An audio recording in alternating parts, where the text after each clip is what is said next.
Kala's my Damn. favorite.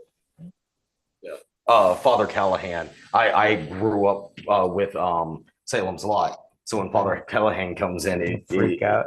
just immediate with no spoils to anybody. Just love the whole direction. The finales for that is. Mwah. And by the way, I got a Clint Eastwood tattoo. I'm obsessed with the whole thing. Yeah, So yeah, I can prove it. He showed it to me. it's on my penis. Yeah. Yeah. And your white It's like right on the head. It's Call it inside. Blondie. Okay, we are live. Yeah. Welcome to. We're still waiting on a couple, but they'll funnel in. Welcome to the 50th monthly consecutive book club. This is number 50. Nice. Doing one of these every month for 50 months. Yeah, That's an achievement. yeah. This is the only way I make myself read, so I appreciate y'all being a part of this. Joining us digitally, we have Mr. Logan Dalton. What up? Thanks for being here. Yeah. No, this is my Um, favorite one of the series so far. I'm excited. Hell yeah. You want to plug your podcast? Yeah, still working on it. Yeah, CD Changer. Shit. I don't know. The episodes will come out when they come out. That's what's up. Worst Yeah, plug be on the ever. lookout. Yeah, be on the lookout for CD Changer music podcast that Logan's going to do with Alex Jordan, another friend of the show. That's a rad name. Yeah, Good job. Yeah. Shout yeah, out to they're gonna do Alex. like Yeah, for that. yeah, and they're gonna do like album reviews. Yeah. The first one is Riot by Uh, Paramore, so that'll be fun, especially with the Haley Williams Ryman stuff. So I'm trying to get Oh, that yeah. out. Yeah. And then to my left, we have Mr. Joel Murray of Morbid Orchid and various other music projects. Bluebird is out now. Great song. Really enjoy that one. Go stream that. Yeah, our full length Idolize will be out May 15th. Hell yeah. Nice.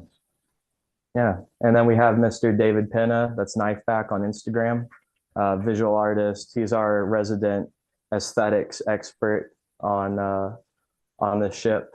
He designed our set, and he's very I'm not done with it yet. Okay, don't judge it yet. yeah. And then we have Nick also joining us of Adiractic Infamy. Thanks for being here.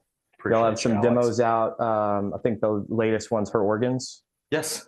In fact, Leaf's finishing up Little Miss Misery finally. We're very excited, and we've got a couple covers coming out to help, just put some music out there.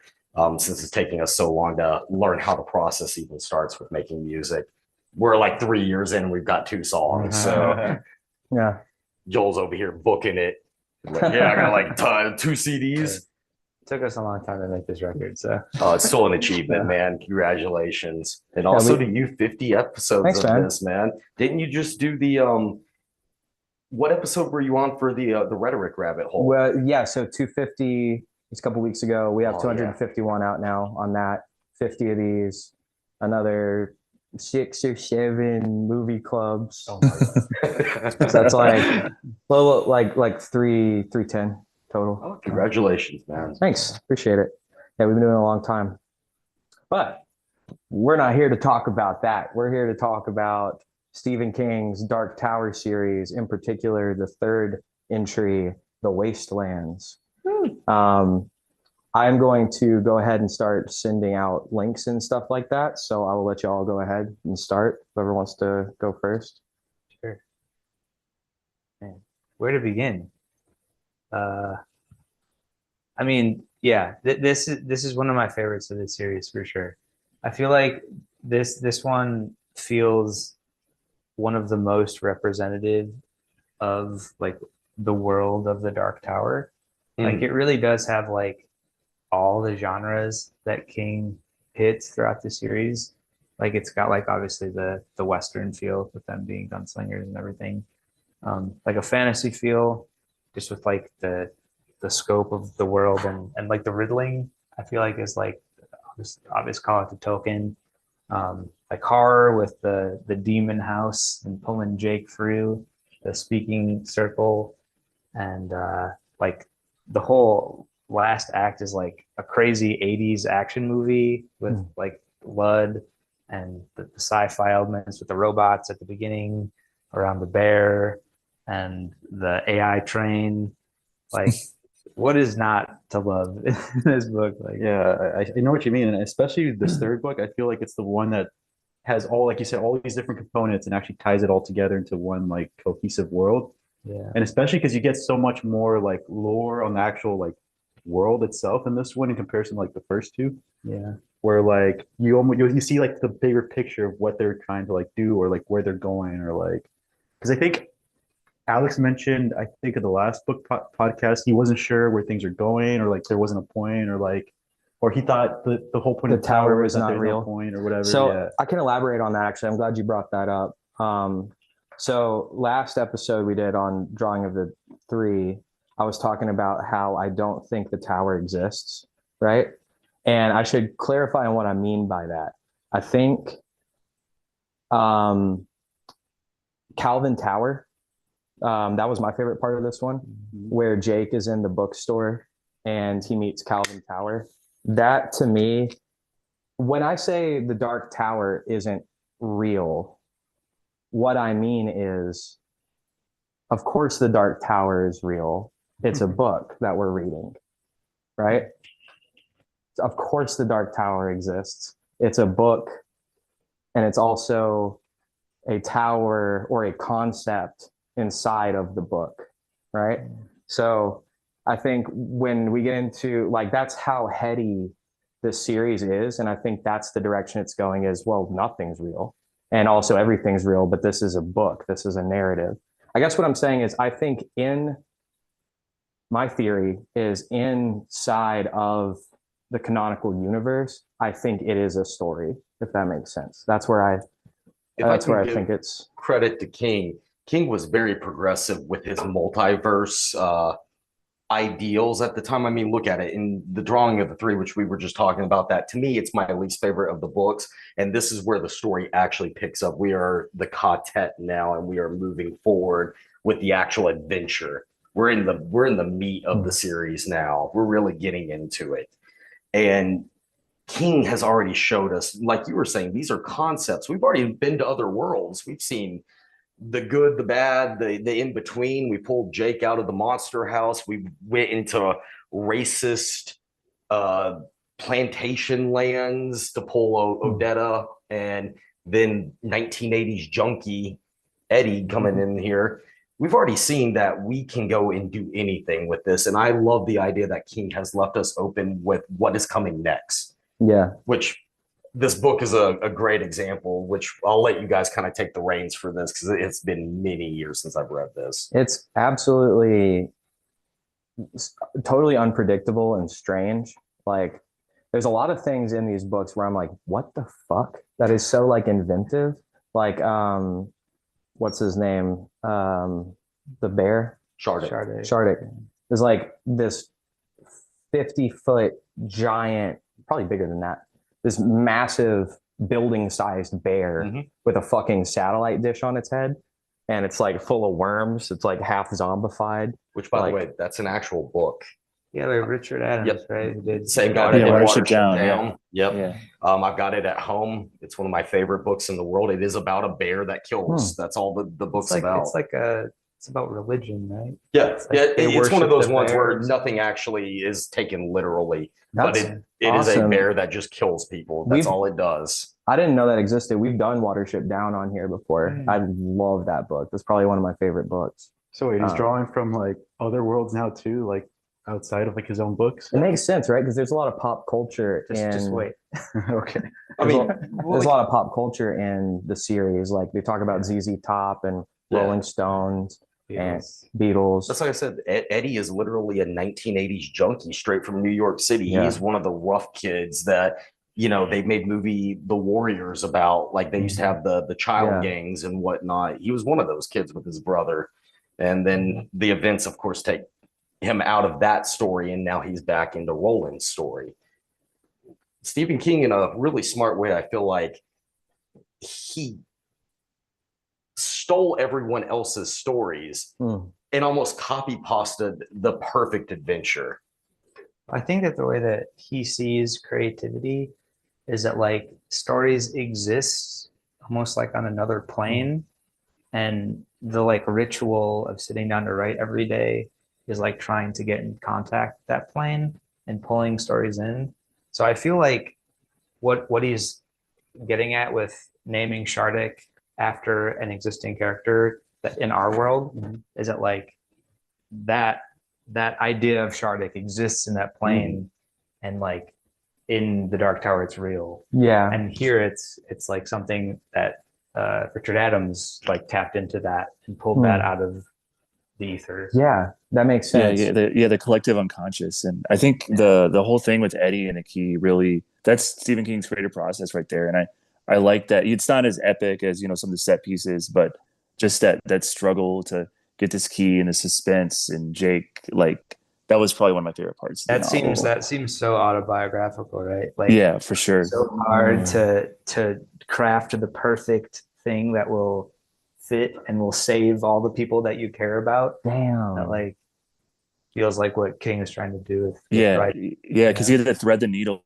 between getting Jake into the world and like kind of bringing this whole cast together, this crazy cast that like it's like create a character MMO party situation. Like they should never work together, but they just gel in this book.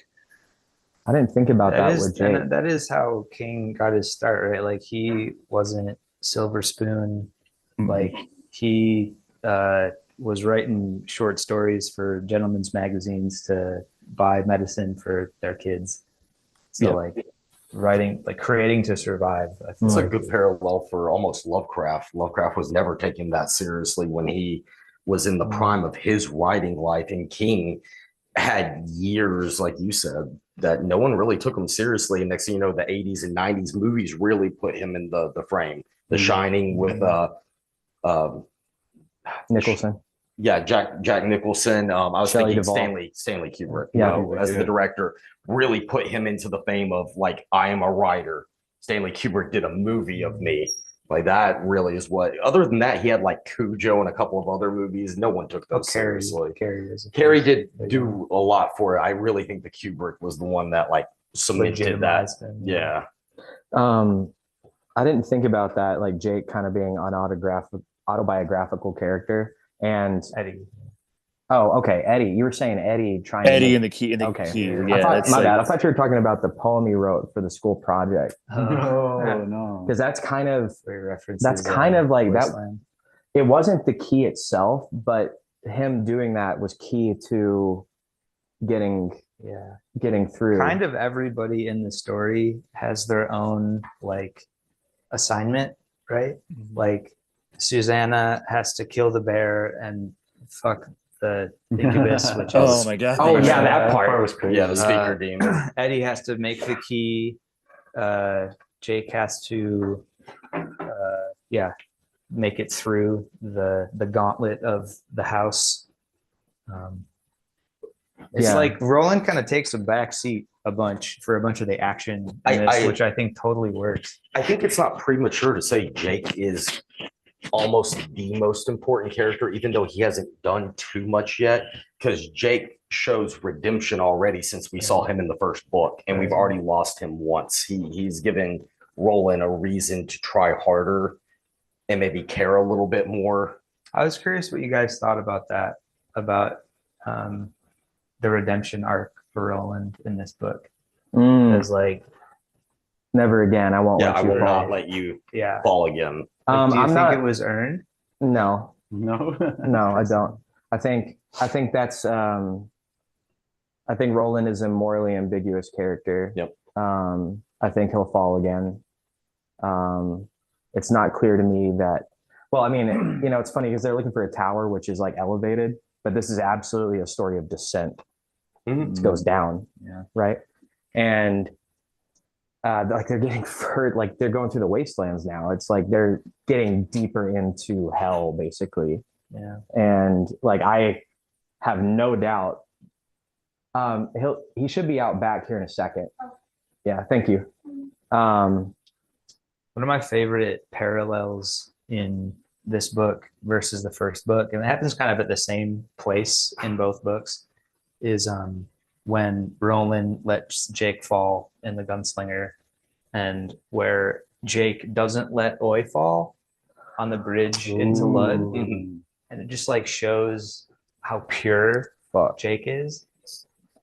Um, I mean, That's a really he is good a parallel. boy. Yeah, Yeah. he is a boy. Roland, we can't really comprehend what Roland's gone through. I don't think this is spoilers, because Wizarding Glass comes after this, if I remember correctly. Yeah, that's the next And one. I'm not going to talk too much, but Roland through decade, I want to say he's like 50 years old at the time of the story, because he goes, and even in the Gunslinger, he goes from being a man of about 30 to the talk about him like aging as he walks through the desert. He's been through the desert for decades. He's an old man when he comes, not so old that he's enfeebled, but he's no longer a young man. And the PTSD he must experience for this one singular objective of reaching the tower that we know he's obsessed about. Meanwhile, Jake is over here already caring about Eddie, Odetta, Oi. He maybe in a different world, Roland was Jake. Potentially. I don't think that's a spoiler to say anything like that. Yeah, you see that in the first book. Like, you know, he's like kind of like these nightly adventures and everything. And then, but then you're like, oh, some shit happened. And I like that they, you know, keep it kind of mysterious. And yeah. I'm psyched to get some more backstory for sure. My favorite part by far was definitely the bookstore when Jake. the Restaurant of the Mind. Right? Oh, is that what it's called? That's so good. I didn't realize it was what it's called. That's great. But yeah, when he meets Calvin Tower and just like the very shining like pull that he has towards those specific books, I really thought that was good. And parallel I noticed there is like he's attracted to these fantasy stories, but that whole part with Jake and his parents and like going to school and like losing his mind is written differently, like stylistically is written differently, like it's being told by a child. Yes. Yeah. And it's like Wizard of Oz. It's like Alice in Wonderland. He's this kid, and it's funny because he's in reality trying to get to the fantasy world, but it is like he's also he's like Dorothy or Alice, or like Lion Witch in the Wardrobe. He's about to find his portal and step through. It is funny that you mentioned Wizard of Oz. Just yeah. Okay. Plays into the next book. Cool. What you just said about he's trying to get to the fantasy land, did you ever think he was going insane because he realizes he's in the fantasy land and that the quartet is the real world? The mission is actually the real one. Yeah, it's like yes and no, neither, both, all Could of be that. either and all. I think it's like it's not either. It's both. Yeah, it's like they're both the fantasy world because they're both in a book we're reading about, and then also they're both real because Stephen King didn't write it; he found it, right? He plucked it. But yeah, definitely they're playing a lot with the idea of what's real and what's narrative. We got a mic for you, Chance, somewhere. I got it. Right. Oh, he's got it. Oh, yeah, switching out. Come over here. We got Chancellor Ruster of Catch Fire, Catch Them Friday. Tonight. I mean, tomorrow night. Tomorrow night. We played tonight. We rehearsed tonight. Yeah, tomorrow night at the Cobra At the 8 Cobra. o'clock. And then also I haven't introduced Hyatt Collins of Cassette Stress here. Y'all, Buddy. Sorry, I just saw you. going? How's everybody doing? Doing good, man. You got anything coming up? Yeah. A couple of weeks. Next things we've got coming up are we got a show in Cincinnati on Friday, May 15th, and then Indianapolis on Saturday, May 16th. So excited about this. Sweet. Oh yeah. Hell yeah. Well, thanks for being here. Appreciate Yeah, it. thanks for having. Apologies for being late once again. It's all good. I was late too.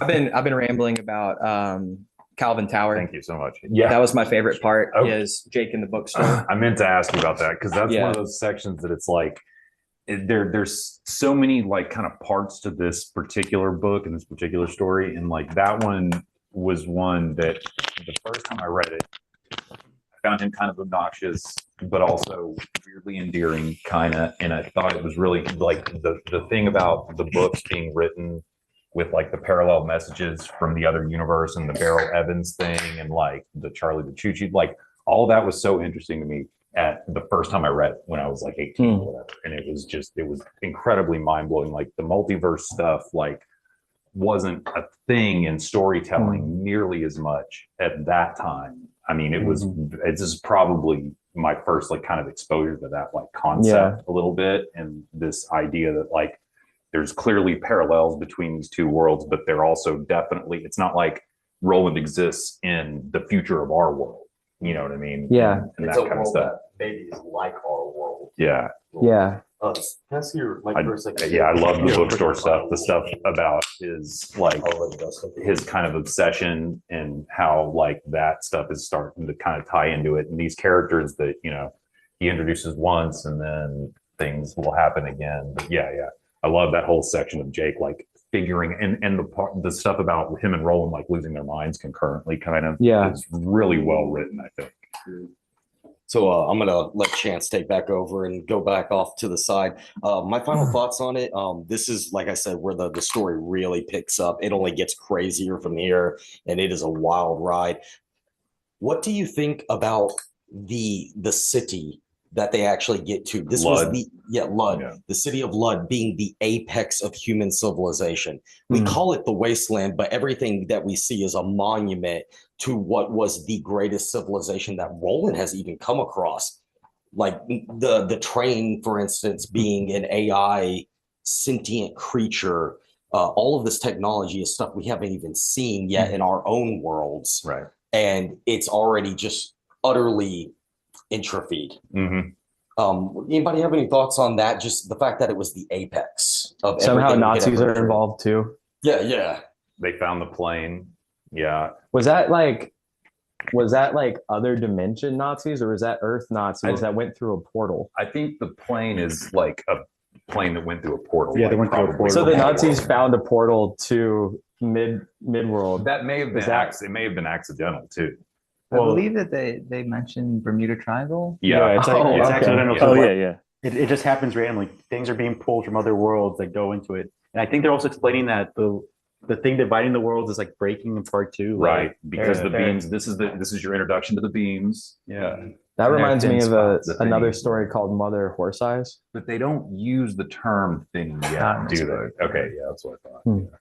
But yeah, it's those thin points and dimensions where there's and what's wild is like as you're reading like the ancillary novels that kind of go on around this stuff, like you're starting to see these bits and pieces like kind of fall into place about how they're connecting in little ways and bigger ways. The name of the company, because does North Central Positronics get mentioned in this? Yeah, like they find because they find like the start of where the beam is. So one thing that like I didn't really get the first time, and I really got it the second time I read it, was that the beams and the Guardians, the Cybertronic Guardians, are like a replacement for the original beam Guardians that were purely magical Shardik and were killed. Is like a faux angel, basically. It's like a stopgap that was created by these technologically advanced old ones. Because there were real angel things or some kind of there were divine forces. Original magical guardians, yes. And Shardik is not that. He's like a artificial version. Correct. Of that. Yes. Okay. Yeah, simulacrum. Yeah. Yeah, exactly. And yeah, and a rotting one at that. Right. Yeah. And for thousands of years. And that whole, I love how he describes that whole process of what it's happening to its brain. And like it was this very intelligent, probably benevolent creature at one point that just protected the beam and it's just lost its fucking mind. Like, and that's a symptom of Frederick the Bear. Right. Yeah, exactly. And in these gaps in his mind, the holes in his mind. And you know the stuff like I love the picture in the book of Susanna like on his shoulders, those illustrations are amazing. Classic. Yeah, I did the audiobook, so I missed that. What story did you mention, Alex? You said that Frederick the Bear. No, before that, you said that it reminded you of some other story. Oh, Mother Horse Eyes. What's that? So that's a whole thing. Maybe we'll do that one day. Basically, what that was is. There was a Reddit account. Are you familiar with the slogan? No. Okay. You would be into this. You It's- clock me, yeah. It was this Reddit account that would post entries in the story in random subreddits. So the only way to get like the congruent story would be like to go to that page and just go through the history. But it was always in these like weird subreddits that had nothing to do with it. And it would just be this comment that was like just this crazy schizo storytelling stuff. But there's like things, the reason I brought it up is David was talking about how like randomly things are popping in and out of existence. That's what it was, is like basically this government agency is tracking the history of these anomalies. They have their own like black ops, like secret government thing. And it's like they've been tracking this over like centuries. And it's just different accounts of like weird shit happening, I guess. Yeah. All kind of disconnected, but it's kind of a story. Yeah. And this is all like we're in number 3 now, and then you get to 4, and it all starts to come together in a way that's like pretty mind blowing. Like I can't imagine that he really had a plan for this, but how he pulled it off over 30 plus years. Yeah. Just the 7 or 8 books, not to mention like all the like the things that kind of tie into it, you know, it's pretty wild. I mean, that goes back to the Eddie thing where you said, "Oh, is it planned or not, or whatever." Eddie didn't know at first what he was like building or doing. Right. Yeah. He didn't know it was going to be a key. He just saw like the vision in the wood, and that's the thing about like now they're on the beam of the bear, way of the turtle. Like they'll get into that stuff later, but there's the bear at one end, the turtle's at the other end. Like each beam has a guardian at each end, kind of. So you're starting to get that kind of mythology too. And I'm going to start spoiling shit. So but like, yeah, I love the key, like that description of, because that applies to like all kind of forms of art in a way, like whether it's a sculptor or like writing music, you know, any of that stuff. Like you as an artist too, you see kind of like in how he describes, like he could get 90% out of it, and that in some cases that might be good enough, but in this case it's not good enough. He's got to get 100%. Like the whole thing about when the key doesn't turn, the whole thing about her fucking the succubus, like, or I guess it's an incubus. That part was wild. Right? Yeah. Her like, it's assaulting her. Yeah. And then she flips it around. Yeah. Like, you're not going anywhere, motherfucker. Like, she doesn't even have out. legs. Yeah. She's just like with Kegels alone. Yeah. Trapping him. Psychic Kegel. Psychic Kegel. Dude, Psychic Kegel. That is a great song title. We need to write that down. That's really good. Write it down. Yeah, for sure. No, that's great. And that whole thing about how she has to like pull Detta out to trap it, you know, and it's like you start to see what those absolute madman. Yeah. Stephen King is absolutely fucking insane. Seriously, dude. man. Some of the shit, like all of the Odetta stuff so far, like Drawing of the Three, Wastelands, I'm like, what the fuck? Yeah. What the fuck? Like this character is just wild. Like, if they ever put that on screen correctly, it's there's no way. Gonna be amazing. There's no fucking way. Yeah, absolutely not. It's gonna be rough. They're not gonna do it.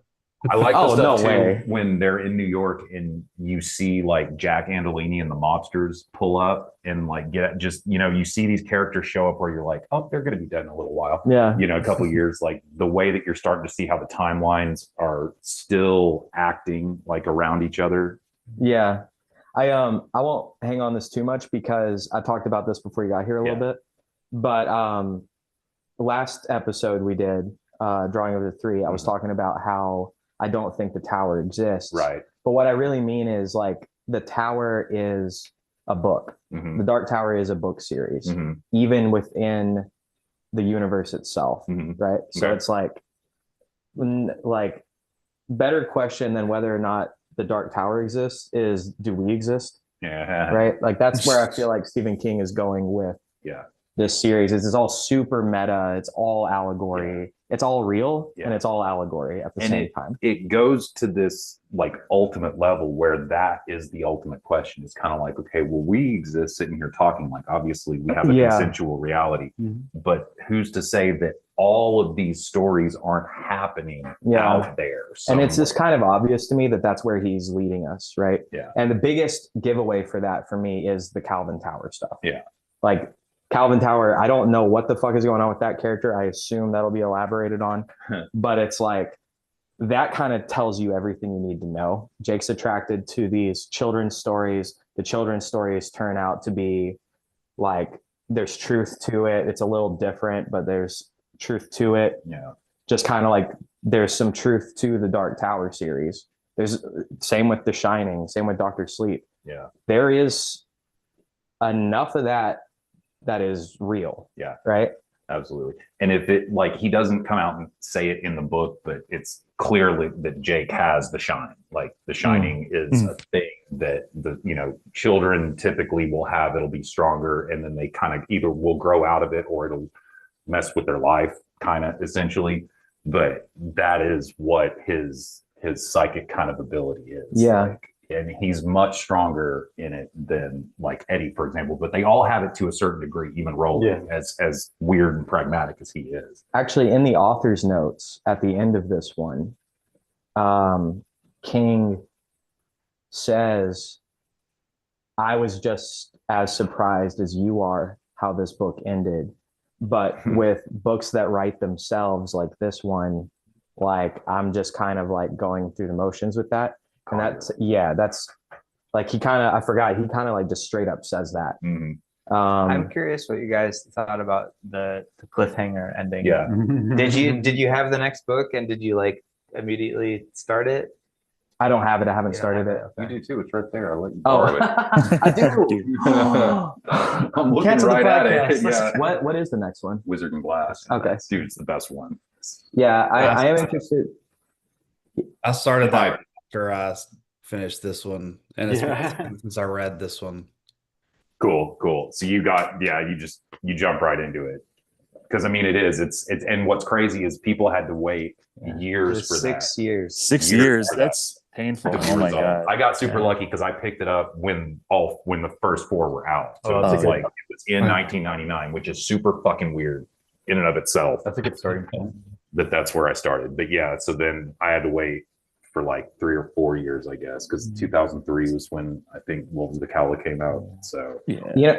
and in between that period of time, he got hit by the fucking car, and everyone thought he was going to die. So then it was like he's never going to finish it. There's that famous quote where one of the fans was like, "Oh, there's The tower's falling." Yeah. Oh Yeah. shit. Yeah, I remember. Oh my God. I remember the day, dude. It was like I think it was like in April, I swear, and it was terrifying because I was in the middle of It was June Wizard and 19th, Glass. right? Was it in June? Yeah, it was somewhere in like the spring, summer. Yeah, because I remember walking outside smoking. No, a it was joint. September 11th. Oh God, yeah. But the cliffhanger, like I loved because I could go right into it, but also like it gives you just enough of Blaine to like be really fucking worried, and like the whole thing about them going out over the blasted lands I and they love that see part. the like creepy stilt Oh, creatures yeah, those and things. shit. And it's I love when the exterior becomes invisible. Oh, I think yeah. about that all the time. Yeah, It's like yeah. such an indelible image. and he's such an asshole. He's like, "Oh, I'm sorry, Eddie of New York. Is this making you sick?" Like, I just picture his like smarmy fucking tone. I love when Roland roasts the shit out of him. Yeah, dude. It was like, I can't even call you, like, he's like, yeah. It's like, I can't even say you fucked your mother because you don't have you don't a even have a dick. copy. Yeah, yeah. And you're a train. You're nothing. You've his- forgotten the face of your creators. It's so good. Oh yeah, he did say the face you created. Yeah, it's so good. That was some like Just a hardcore like fucking- robot roasted- slander. He roasted the fuck out of him. Not even knowing, like he may have encountered like an AI before, but it's like the way that just his mind works is amazing. And before that, the stuff with the TikTok man. Oh, this is what I wanted to ask you. What did you think about the dude who showed up and brought the TikTok man? Oh, Ageless Walter? stranger. Well, Not Walter. not Walter. Not Walter. What was his name? The ageless stranger is what Oh, they he's call him. in Merlin. Yeah, he gave a bunch of different names. Mhm. Well, in the author's note after the book, Stephen King talks about that, Mhm. and he was saying he read apart from the poem he got inspiration from. Yeah. What was that called? Child rolling to the Dark Tower Canyon. Yeah, Robert qu- Browning. yeah. He read an excerpt from that, Mhm. and he was My first saying, thought was he lied in every word. yeah, he lied in every word. Mhm. So I assume my thoughts were that was that character. So I'm like, it kind of made me want to go back and read that last chapter too, Mhm. because it's like okay, well, I'm going to take that literally and say every single thing this character says is a lie. So I'm kind of, that's based on what Stephen King said. That's kind of where I'm at with it. As now I kind of like trust this character to lie. Yeah. Like I'd be kind of surprised if he said anything that was true. Yeah. Yeah, that's definitely interesting. I want to see more about that. I'm curious too, like he seems to have some kind of vendetta against Roland. And I'm like, it's kind of like the anti-seeker. He's like trying to get in his way. It's like a very demonic force, but he's also like, yeah, I get very like tempter Satan kind of energy from him, I guess. And I mean, did you put together that he is the Man in Black, right? Yeah, no, yeah, oh yeah, I did, yeah. So I guess I that's, did. that's not totally It's not. clear. It's not. No, It's it's it's very it's ambiguous it's on not. purpose. It's not. Just like the Martin Walter thing, where it's like sometimes I think they're the same person, sometimes I kind of don't. I think it changed in King's mind as he was writing. Yeah, because it seems like originally they were definitely two different people, and in the original version of the Gunslinger, at the end, that part where he tells his fortune with the tarot, he tells him about some stuff that King went back and changed about, like the ageless stranger, and then the beast, and then the king, and then he kind of changed some of that stuff. So it's like it seems like he combined some of the characters, maybe even. But and I think that's part of like the beauty of the ambiguity of like the Man in Black character is like if you read The Stand, if you read Eyes of the Dragon, like that guy is probably the same entity in a way, and he's definitely not like just a man. Okay, it's almost like a Pennywise kind of thing. Sort of, except he probably was a man at some point. Like we're getting into spoiler stuff, but like but that character is really important. Well, And he that's gives why I you some tell of his lore. He's like, someone Uh-huh. called me Merlin. Like he's basically like the like Hermes Trismegistus, like Little bit. wandering wizard. But I get like definitely he's not a good guy. He's like definitely. I think that's like abundantly clear. I didn't pick up that it was the Man in Black, but obviously this character is not good. Yeah. It's not a good guy. Yeah. Like that was pretty blatant. Yeah. And if you can possibly, and it's a huge ask to get through The Stand before you start the fourth book, Oh because my there's God. a bunch of stuff at the beginning of the fourth book that if you've read The Stand, it'll hit that much harder. Like is the best way I can describe it. Also, Children of the Corn. He's implied to be The entity in the corn. Children of the Corn. Yeah. Eyes of the Flag. Dragon is probably King's my favorite work from King because it's just a basic fantasy. Yeah. It's kind of like But Princess it Bride brings kind in of. Walter O'Dim, it brings in Merlin of the Rainbow, kind of this concept of good versus evil at the end of the day. Well, let's take a vote. What do you guys want to do Stephen King wise next? Should Before 4, the wanna do Stand The is the most Stand. important, or Eyes of the Dragon. Eyes of the Dragon is very short, easy to get through. After 4 and before 5, Salem's Lot is super important to have read. Wait, after 4? okay, After 4. what are we doing next? I like I feel like y'all you tell could- me. you could I want read to all hop those, into like, 4. I want to hop into 4. Yeah. Like I don't think that skipping those would. They're not like essential. Yeah. How close are the shows and movies to Well, The Stand? you guys know that Stephen King No, I better mean, like than I do, the so I movies want to or- know what your recommendation is. Wizard and Glass is so important for Roland's backstory, and you need no build up. And you really can go right into it for Yeah. number 3. Well, okay, but y'all You know should the do series. that. Yes. Okay. Just Yeah. do 4. Okay. Okay. Because I skipped The Stand. I just went straight to 4. I already read that one. Okay. Wait, so say that again. You said skip The Stand, start 4. Yeah. You can He's totally. just do that. saying that if you want to add on to your experience, you could do this. You should do The Stand before 4. I got most of the way through 4 and I had to stop for a second. But I'm gonna go back and read The Stand, and then I'll probably read it again. Start Because Cool. my concern with doing Cool. the stand is that people are not going to want to do it. But if everyone's like, "We'll do it," Well, here's the then thing, The Stand is a wonderful It's story. so but worth it. It's also a long. It's like Yeah. 1,200 Yeah. pages. It's a It's big- well, I'm definitely ridiculous. doing the audiobook, and if I have like months of time ahead, then I can just take as much time as we I don't. need. I don't think that it's worth it to Okay. to enjoy like 30 pages of. Okay, the full I got you. book. Okay. It's hard to read. It's not super. It's long, but it's not it's not particularly fun. At its best, it is the mountaintop. It is a wonderful book, but at its lowest, it is a drudge. We're talking like just everyday lives of normal people. It's a small town. Just, Well, he re-released it too. He did like he recut it and put it back, and it's easier to read, but it's So yeah. Joel, would you say just like shoot through the whole series and then like after that for additional context, maybe we do different stuff? I would vote for that. Okay, cool. That's what we'll do. All in favor of that? Okay, cool. Yeah, because I just don't know. I haven't read any of these, so It's a big ask to get like the side story, and it was weird for me because like I didn't know that I was reading the stuff that I was reading at the time, but The Stand was the first one that I did, and then while I was reading The Stand, this random person was like, "Oh, you like that? You should check out The Dark Tower." So then it was like I kind of had that context already. I'd already read Eyes of the Dragon and The Stand both before I ever even started the series. So, but the tie-ins are wild and they're a lot of fun. I also back to Wastelands. I like when they meet the old Hobbit people. They remind me of hobbits. Antalitha. That definitely reminded me of the Shire. Like these are just simple people.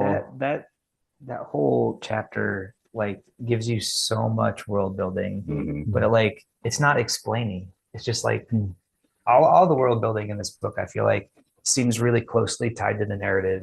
So it never seems forced. Like exposition. Yeah, it's very like for a book, it's show don't tell, and it's weird that he pulls it off with words. Vast. Yeah. Now And you get these little hints here. Are we talking about the woman who has the cross? Yeah, And little symbolizes by like this is humanity. Is it River Crossing is the name of the town? Yeah. Antalitha. And yeah, she asked him to lay it at the foot of the tower. Yeah. And they're all old too. That's the thing is that it's a cross specifically. That's weird. Basically all of humanity's faith. Yeah. Please stay And with you. that kind of that faith that they have, that mythic kind of like reverence to see a gunslinger, like, and you think about them like having lived for generations and that being like this thing that nobody had seen for all this time, like when they see his guns, and just like the reverence with which the guns are described, the fact that he starts going through like the thing about he can only use one gun, so he's got to give one to Eddie and Susanna, and they're kind of but then he's got the other gun that he brought back, like the way that he just kept the story, kept all the little details. They brought the bullets back, so now they got more bullets. Like I feel like that chapter also hits especially hard because for 3 books we've never seen anyone in the world react positively to a gunslinger. Right, we've only seen Toll. Yeah, everyone just like fuck it, like are you even really a gunslinger? Let's try to kill you. Right. So like to see this whole town like revere him, that's a really just good point. Like hits the feels. That's a really good point. Yeah, dude. Because and when we see them like in Toll, like they're very suspicious, and they've already kind of been turned by the preacher and the man in black beforehand. So like, you're right, dude. That is like that reverence is dude. Yeah, give me chills just saying that, even, dude. Yeah, it's beautiful, and you see Roland fall into that role, like he and how like I think it's Eddie or Susanna that is like their inner monologue is realizing that he's not just a killer, that like in his prime he was a diplomat and a nobleman and an ambassador and all these things. He goes up to her and is almost like he taps his throat and does mother, the thing. like, please stand up, I love you. Speaks the high speech. Like, they talk in that kind of old way that says we are of the same. Yeah. He's like even rizzing her. He's like I'm always a fool for beauty. So good, she laughs at him. I'm like, oh my god. I like that exchange. That was cool. That's such a good precursor for kind of some of the things that come later, where you just get this little glimpse of him like as a different person. And it's like, man, like he wasn't always this. Like Roland has his moments, but he's also like, I can't say he's a good man, right? He's like, but you can't be a good man if you're gonna uphold the law. He can't say he's a good man. Like that's one of the central kind of points of this is like, I feel like his inner kind of dialogue is that constant where he knows it. He's like, I've walked over all my friends' bodies, and he's afraid because of the tower. Roland's full of fear. He's like, he's terrified all the time. A real world example, old Cowboy Justice, they were murderers. Because you would have young bands of bandits and thieves come into town and rape and kill everyone. and you got to be just as tough as them to get the job done. I He mean, represents that kind of old world justice of I have to do this. that to me sounds like a hero, though. Like, I mean, that there's not, it's not evil to contend with evil. Roland does straight up bad things. Like, it's okay to kill bandits if they're terrorizing the village, right? Like, I hear what you're saying, but I think Roland's worse than that. But he's also human. Roland He had makes mistakes. Oh, sure. Well, at this point, he's already let Jake die once. Sure. He's not like straight up evil, but he is very Greater human. good is always the goal here, even if that greater good is genociding the entire city of Blood, for instance. Yeah. Roland would do that in a heartbeat if Yeah. he could get some. It he also didn't do means that. he's a Blaine giant did piece it. of shit. Look, thankfully, yes, That's he's right. That's the thing is But he that did set and force the motions that Yeah. led to that situation. I think it's interesting that King seems to really be putting in the work in this book to soften Roland to the reader, and it's obviously not working for Alex. No. but like putting him in the river crossing with the many helps, and then like I feel like pairing him with Oi for the whole Yes. third act is like, let's put this like grizzled hard case with like the fucking stuffed animal of the book, and like they have to work together. I feel like that's like trying to like get Oi's cuteness to like rub off on Roland. To be like, he can be like a wolf and cub like protector. We did mention it at the very beginning of the podcast, though. In the Gunslinger, he had spent decades alone, though. right. That's the kind of thing. Decades alone is the kind of thing you lose the ability to remember words. And he's going crazy. I can sympathize Yeah. with him, but he's also not a good guy, right? Like it's, I have a hard time, I don't necessarily feel bad for Roland.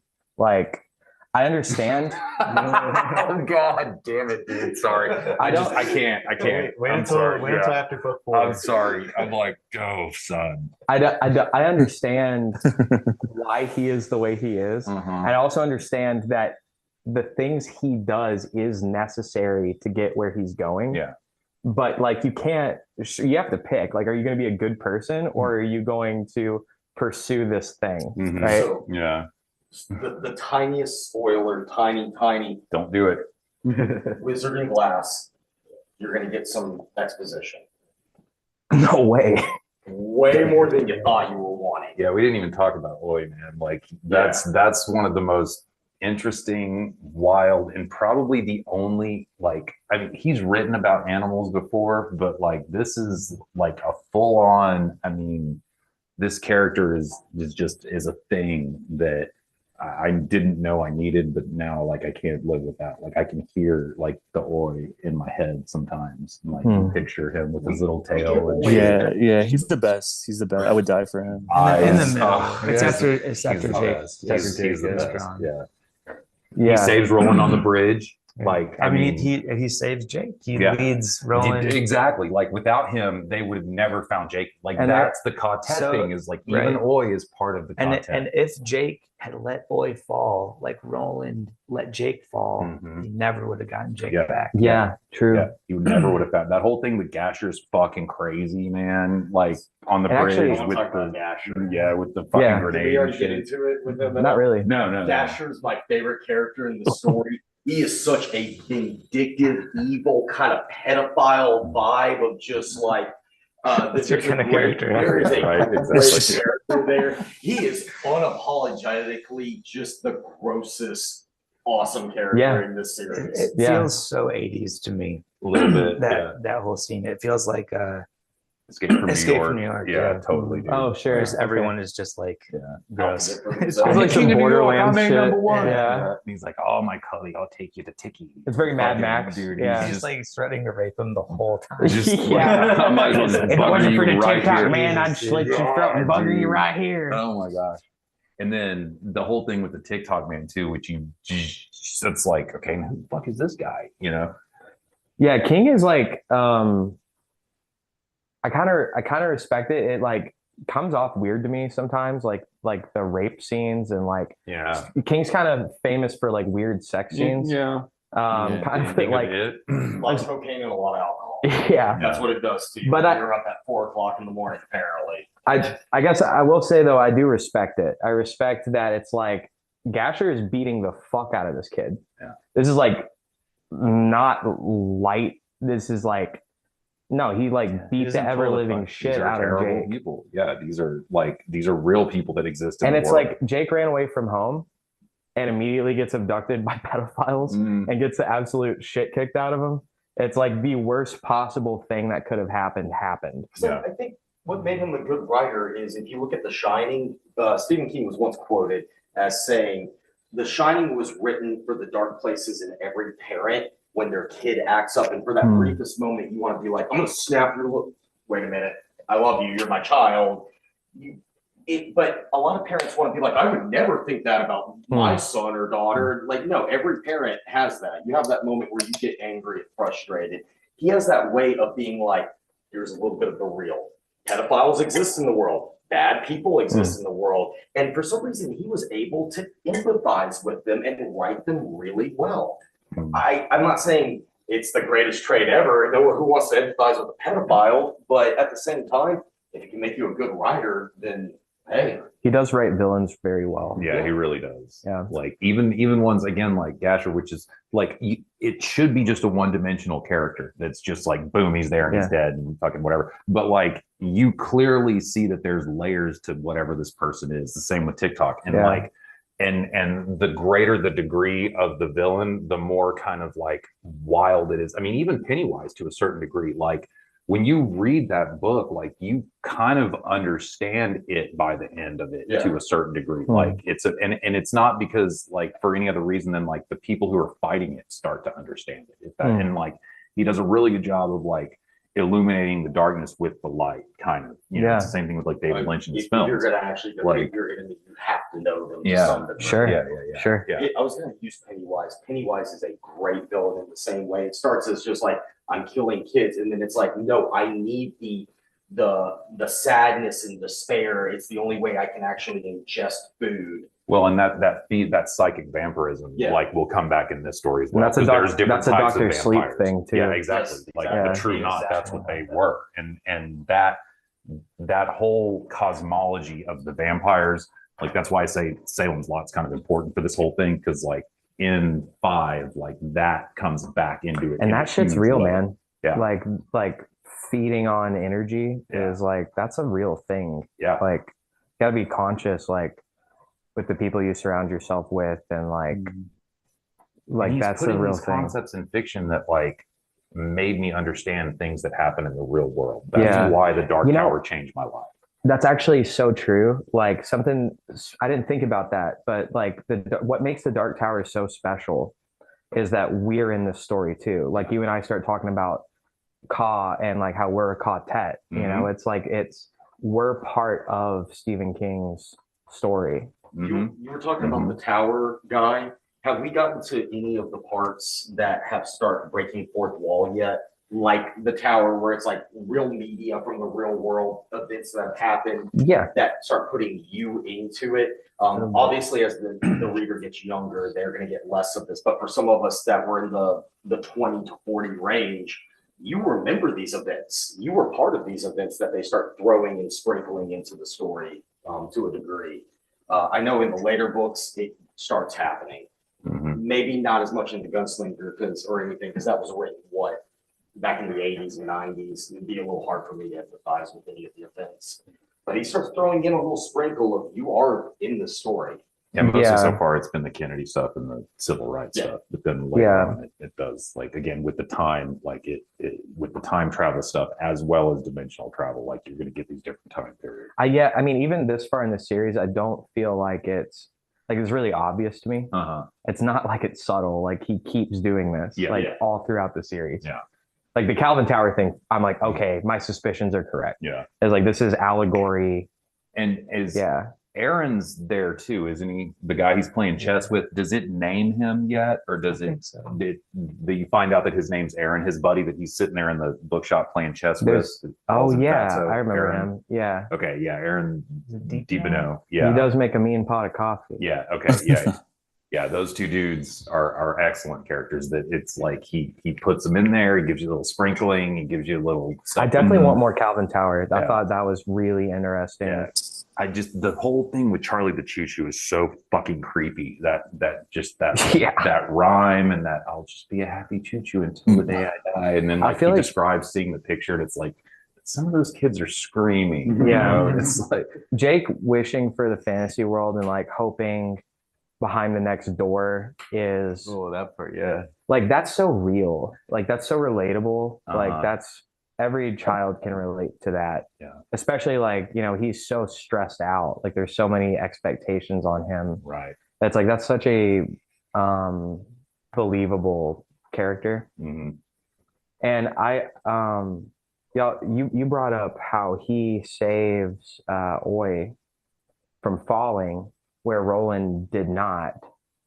And I think that actually kind of even further contrasts what I'm saying about like, no, like Roland is the fucking devil. Like Yeah, I don't know about the he's devil. he's not Yeah. like he's bad. Like, and that's even more obvious with the parallel of Jake, who is so innocent and pure and young. It's like Jake is old, or Roland is old, battered, jaded, I think that's why he needs, borderline evil. Exactly. That's why he But do you needs Jake. have Yeah. you seen the change so far between in these just first three books, kind of with who you met, the guy who wiped out the entire town of Tull, to now, where like there's like you said, they're trying in three especially, he's kind of trying to soften him, and I'll it be hasn't honest, I like don't- turned I'm not exactly yet. convinced But that- these people are good influences for him. I have not. I think Roland thinks he's better. No, But I If don't- anything, I think he's worse. I think he knows he's worse. I think I'm just not. I can tell that. I feel like that's a cop out. Mhm. That's a cop out. He's gonna fuck up again. He's Mhm. gonna do something bad. Can I throw a different viewpoint toward you? Have you considered looking at Roland less like he's a human and more like he's a force of nature? Exactly. Everywhere he goes, great change happens. Sure. I mean, I think he is the way he is out of necessity, but I still judge him. Fair. That's fair. Yeah. Yeah. That's Yeah. fair. It's like, yeah, he's a force of nature, but it's like forces of nature are bad sometimes. Like it's Yeah. not good, Yeah. Yeah. right? I mean, It's yeah. necessary though. Like Yeah. there's sorry, go ahead. Yeah, like Roland's like plot, and then the cast around him are like characters with full arcs, and he's just kind of the engine of the story. Absolutely. And, yeah, And King constantly kind of describes him that way, as like this engine where it's like he's going to keep putting one foot in front of the other. And I guess I kind of take issue with that just because it absolves him. It's like, oh well, he's just a but thread that's being what I love pulled about the along. story is you're not wrong, and that's It's what like, no, makes he's a it so fucking wildly asshole. compelling. Is both of these things are kind of true, and it's like yes, he has like the ability to change, but will he? Can he? Or is he an engine? I Of think the he's too story? much of a coward.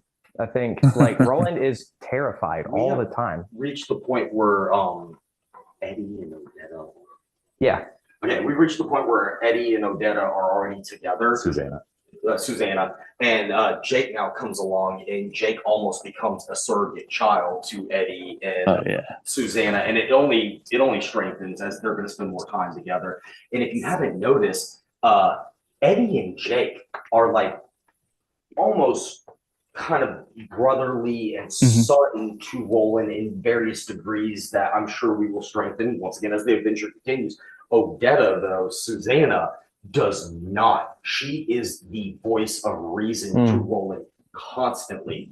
She talks bad about him, even at her best. And But they all love him. they all They love him. all But actually she's love the him. only one who actually calls him out on things regularly. Yeah. She calls him an idiot. She calls him heartless. There's all types of hate in her heart. And some of it is actually not just her projecting her hate that she's always had that made her the monster she was before they unschismed her mind. Mhm. She is the voice of reason and for Roland for most of the story. And we're already seeing it now. We're probably going to see more of it. If you haven't noticed, she calls him out because she's used to men. She even says that in the drawing of the three. I'm used to big white men like you taking advantage of me. I can handle it. Like she says shit like they do all the time. Well, I think they all three do, and they all three do it in different ways. I mean, because Jake knows that he let him die. Yeah. Jake comes into this world now with his mind fully intact. Mhm. Like he can remember Roland letting him die. I think it's an important thing to remember too is like, even at this point in the story, well, actually, I guess that's not true. I was going to say Eddie and Susanna are not there by choice, but Eddie does have a moment where he straight up tells Roland, Now I'm here by choice. now I am by here by Yeah, choice. I absolutely. forgot about that. Yes. Yes. So, okay, I guess they are all there of their own accord now. Yeah. And I guess they are softening Roland to some degree. My question is when it actually comes down to, because like, okay, sure, his heart has been softened, but none of that matters until action is what Mhm. matters. Yeah. I'm curious, Alex, if you just like consider it from like the utilitarian point of view, I think like the calculus that's going on in Roland's head is that like if I don't get to the tower, all of reality goes away. So like how many child corpses can I leave in my wake for the sake of all of reality? Exactly. And not even just like one plane of it, like every plane of reality. There's a great movie called The Day of the Beast. It's an old Mexican horror comedy about a priest who has to stop the apocalypse. And so he like worms his way into pseudo satanic societies and like death metal and whatnot. And so he starts pocketing people, doing all this evil because he wants to be evil enough to get into the satanic circle to stop the apocalypse. It's a question of ends justify the Yeah. means. But the ends are like the means and everything is so like the stakes are so high that it's ridiculous. It's easy for like a kid to be innocent because the kid doesn't have these stakes or whatever. I guess right? my thoughts on that are two things can be true. Like you can be heartless and you can still do the right like thing. it would take a absolute monster to make that decision, but A moral monster. I cannot call that a good person. And we still don't know for sure what he knows or what he has seen that has fully convinced him that the ends justify the means in this situation. He has clearly experienced something that convinced him that all of reality will fall unless he makes every one of those horrible, heartless, hard decisions. And we don't know for sure what that is. Actually, when they or if it's leave, even true. what's the name of the place with the Hobbit people? River crossing. River Crossing. Yeah. Eddie tells Jake, we had to leave when we did because we would have would've found stayed. more and more Right. reasons to I stick love around. that whole Yeah. scenario where he's like, they would have needed a new well, and then we would have found out they would have needed a new barn. Dude, and Eddie's kind of like a philosopher poet, and it's Yeah. funny because he is like this greaseball from Yeah. New York, I mean, he's been around Like- other junkies. Yeah. but he's actually like a ghetto Jesus. Well, Like he's and they're such great characters, like each one. Like they're not just they're so different, so Yeah. well defined. Eddie's probably my favorite. Wasn't Eddie actually the good brother, the smart brother who read before his Yeah. older brother Oh, got yeah. hooked up on Yeah, film? Yeah. His brother came back from the So yeah, this is the first time Eddie's brain's been clean of what they've only been traveling for a couple of months at this point. yeah. This is the first time. And his they brain's talk been about clean. that a lot. He talks about how Eddie's like gotten in shape now. This Oh, is the yeah, first his time he's face been Yeah. growing in a long time and all that kind of Well, stuff. yeah, you'd be fucking ripped carrying around Susanna all yeah, the time. yeah. Oh yeah. Mhm. This is constantly carrying her or pushing a wheelchair. Like, We've really hit like everything that it is. And again, this ultimate debate of like, number one, does the ends justify the means? And number two, like, is this person, this one person, like capable of change and growth? And like, because I mean, even his inner monologue, he'll talk about like how Eddie reminds him of Cuthbert and how like his old companions are all dead, but now he has a new quartet, and it almost feels like this is a new kind of opportunity for him to not repeat the same mistakes, maybe. And like, you know, he's aware of that, like deeply aware that he's been kind of blessed with this new form of energy So- where he doesn't have to journey alone anymore. And he Yes. did not see that shit.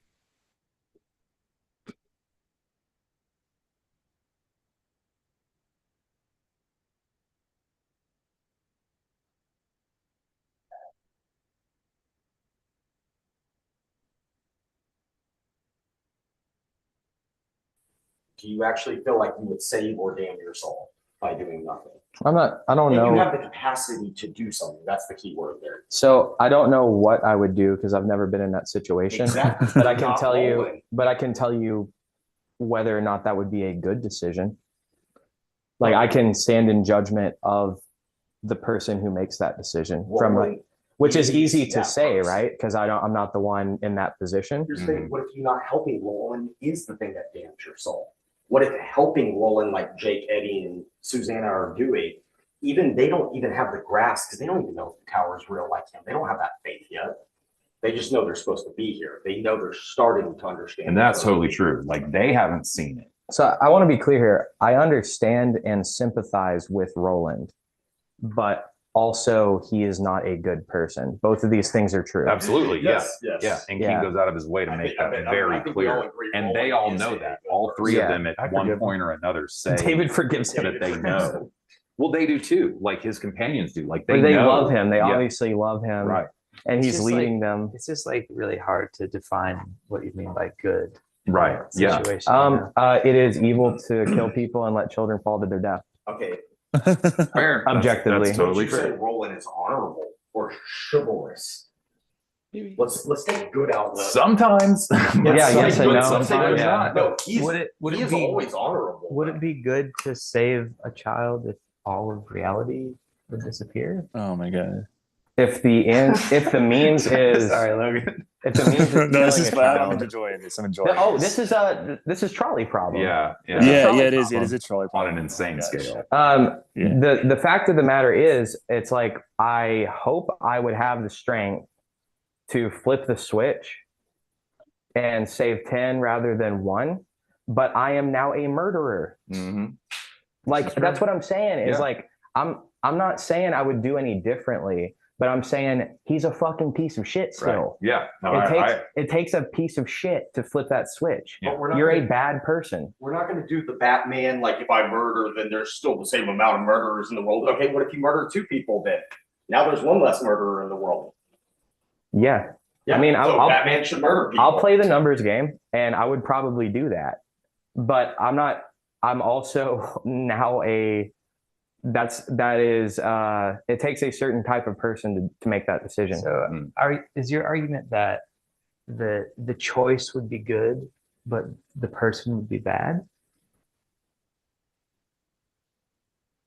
Like the choice to kill a child to save all levels of reality. All That reality. choice would be good, but the person who would make that choice is bad. Would it be rude of me to do the military ethics part here for this debate? Hold on. Let Alex answer first. I don't know if there's an answer to this. I don't really It's use just what what I thought. Yeah. I think this isn't exactly an answer to your question, but what I'm thinking of is like sort of like white saviorism, where it's like, oh, we gotta like I'm in a position to help the less fortunate. Right. It's like you are not above them. Yeah. The fact that you think that you get to be the one to stand in judgment of others, or like, and I guess that is what I'm doing right now, actually. But the fact that you think that you're in a position of making decisions on other people's lives is extremely arrogant. Yeah. Okay. And this goes back to Roland specifically.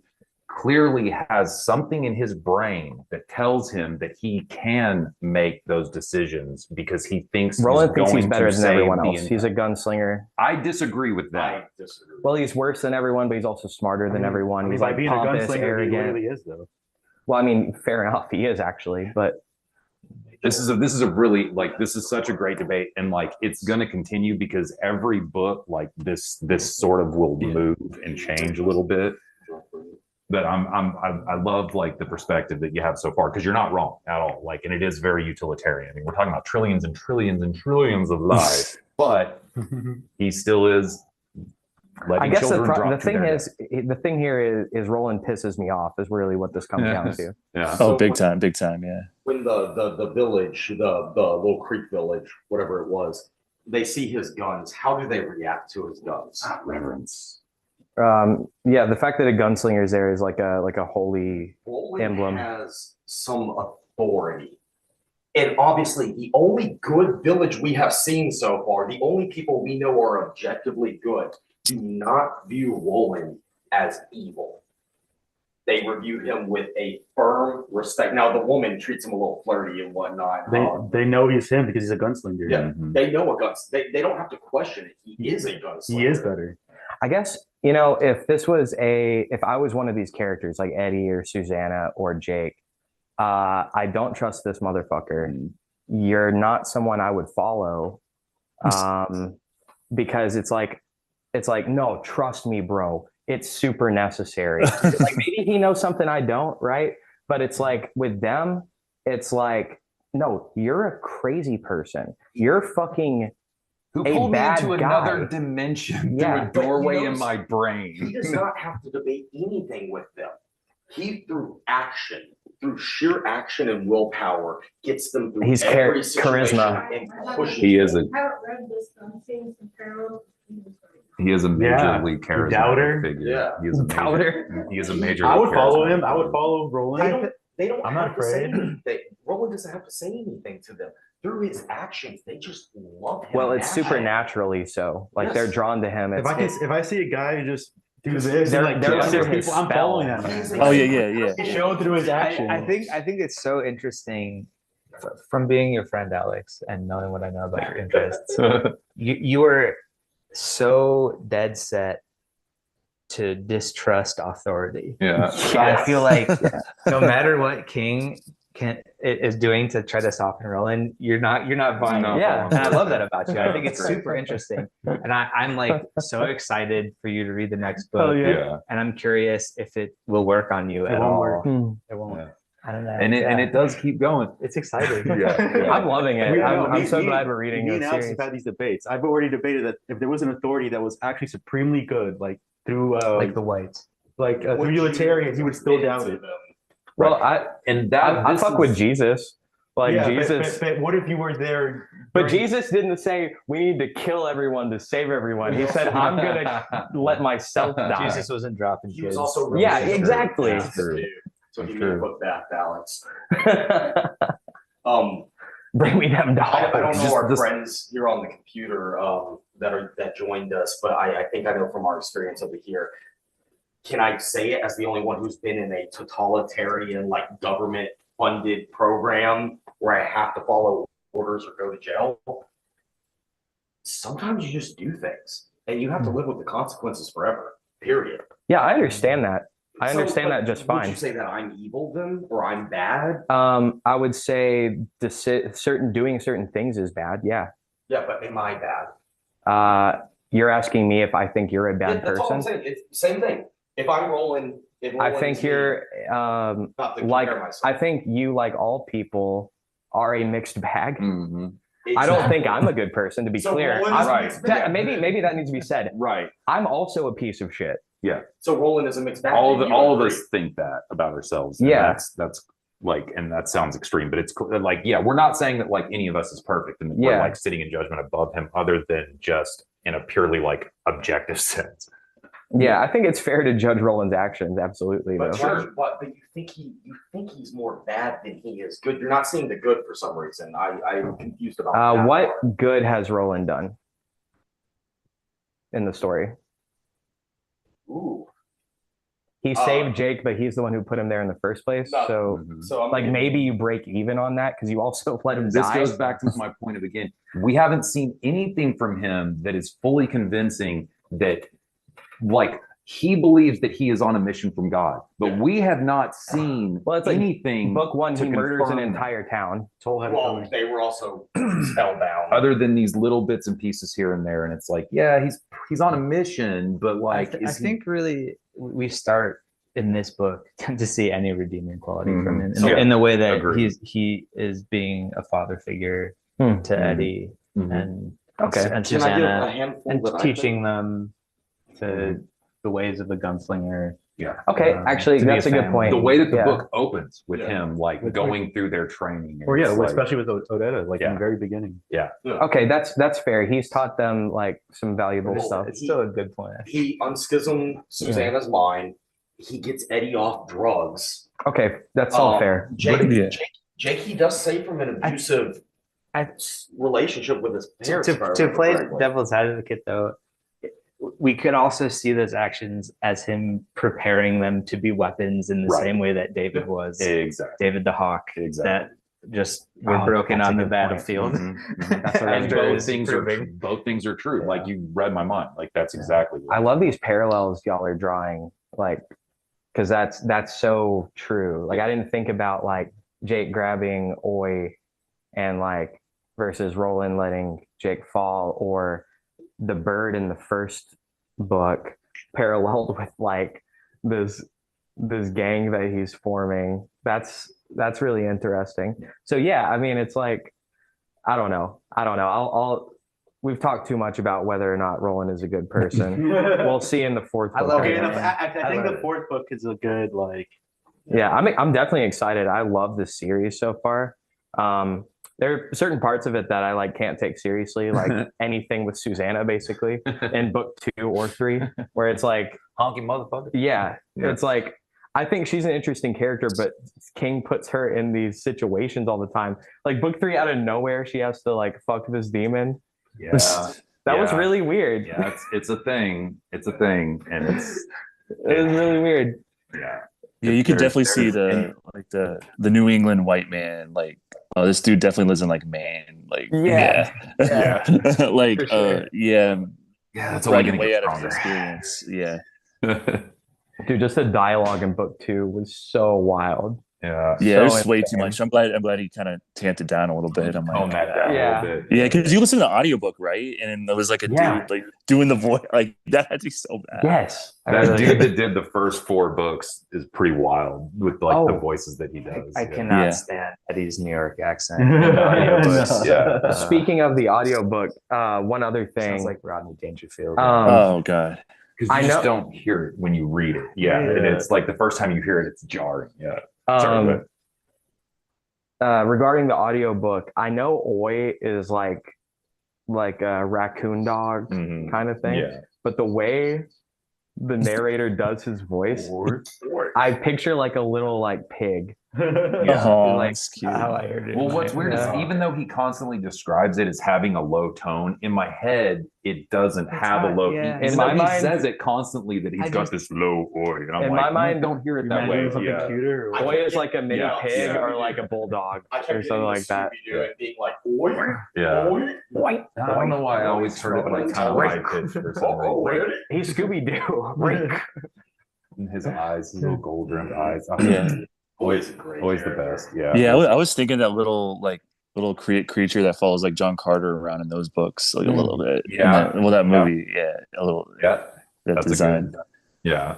That's going to be a very important character. You're right, for sure. Yes, he's the best. Can you get a plush of him?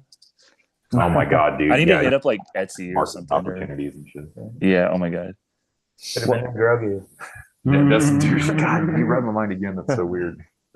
Well, gentlemen, anything we That's missed? good. Yeah, that's exactly. It's the shun. Anything we haven't covered so far? I'm just so happy we're doing this, man. Oh Yeah, me yeah, too. dude! Thanks for joining. Your insight is really interesting on this series. I'm happy to be reading it with you. Same to all of you. Yeah, I'm so glad that we're doing this. My last bit is that Blaine is sick. Yeah. Blane's Yeah. a pain, dude. Oh yeah, Blaine Blaine is is a a pain. pain. Yeah, Yeah, but he's such also fun. He's wonderful way to he's a end. fun That's how he villain. talks like John Wayne. yeah, Yeah. he does the voices and shit. And He's- kind of fucks with them. I like that Roland like really put him in his place at the end. That was nice. Yeah, you can Mhm. also see why he's in that place to begin with. Hmm. Yeah. Because like, how can you respect your creators when you look around and look at like how fucked up the whole world is or whatever? Mhm. Like, Damn. what respect can you have for humans when like the city is like?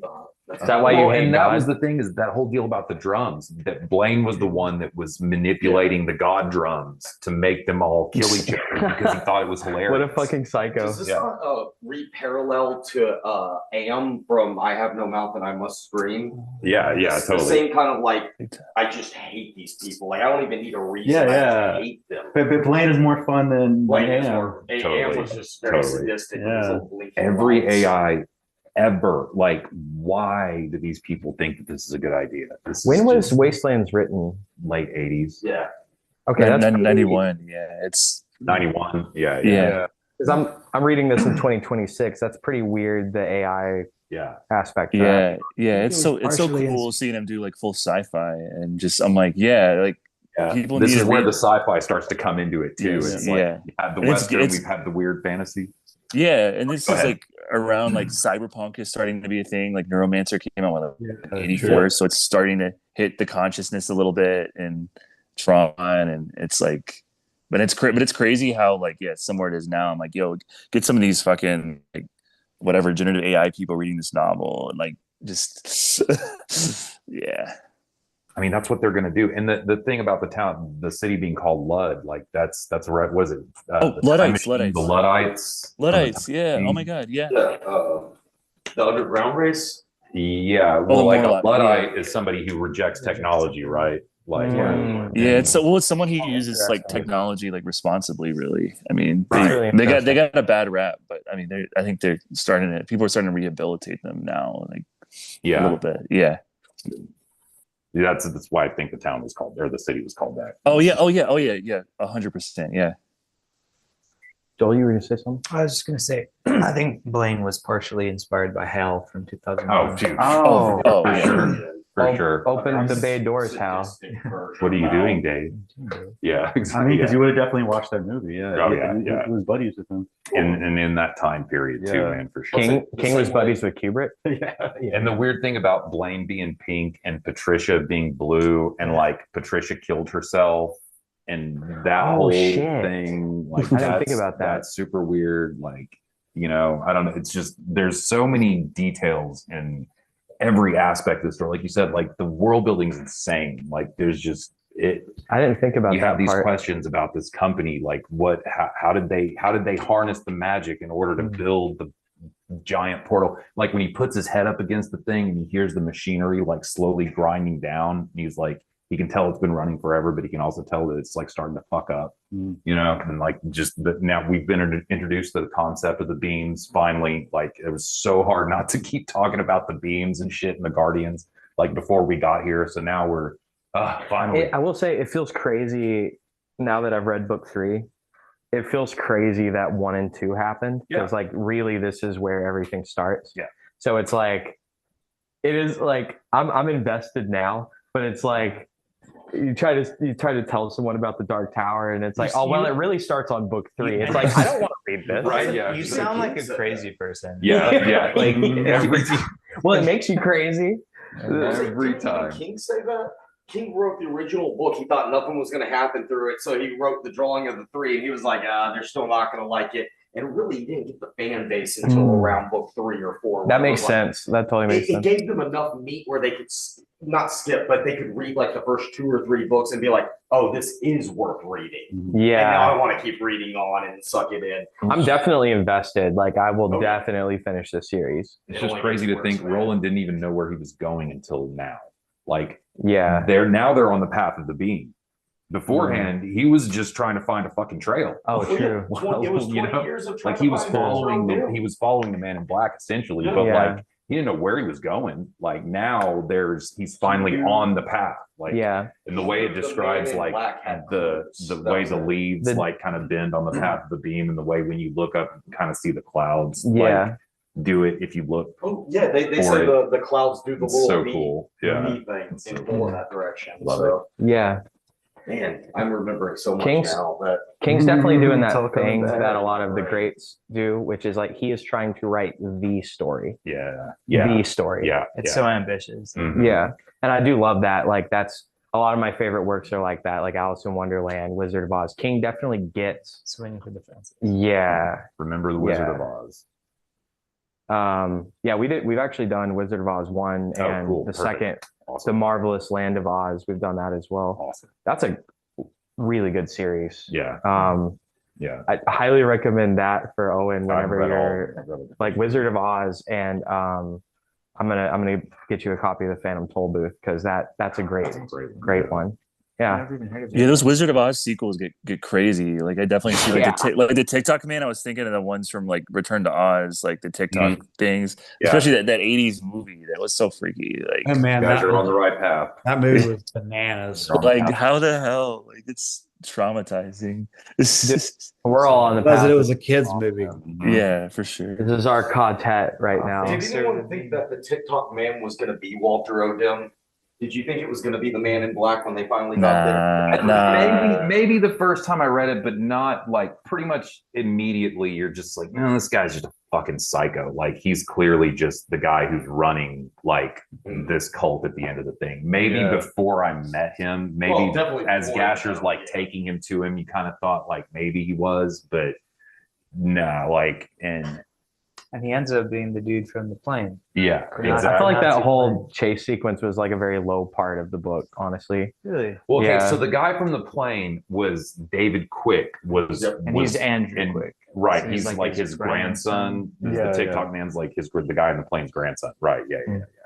Who was a legendary hero who took to the sky in a plane. I did like just that Gasher. Gasher was well written, Yeah. but like the TikTok man is like, I get like he's also a cartoon villain, but like Very. a less appealing one to me than Gasher. Mhm. I felt no impact from when we first Yeah. met. I don't remember anything Yeah. about that scene. That's how bad it was. Where I remember every other little scene. And the action's kind of You don't just remember like Oi jumping on his face and fucking shredding his face and But shit? that's the thing. oh, he pops his eyeball. Yeah, dude. Yeah. Gasher takes Jake in there Yeah. and like kind of throws him in front of him so he can do his like I'm the big guy thing. But I don't remember this scene. Yeah. I like the storytelling in the third act because it does that thing that Star Wars does, where it's three perspectives. Yeah. And it just Oh, bothers yes. three of them. Yeah, And so you want good. so bad to know what's going to happen for each one. So when Uh-huh. it switches, it like hurts, but then you're like, oh, I'm back You're to this also, one. you're also And interested in I- that. and I Or do- what's I do happening like with with them trying to activate the train, what's happening over here. Yeah. That's good And the shit. drums are going the whole time, and it's the Lot of fucking tension. backbeat from ZZ Top. Like, and he's like, Eddie keeps going. He's like, I swear to God, that's a ZZ Top song. You know, it's just like these Yeah. weird things that are happening. That's a good point, Joel. Is like this book has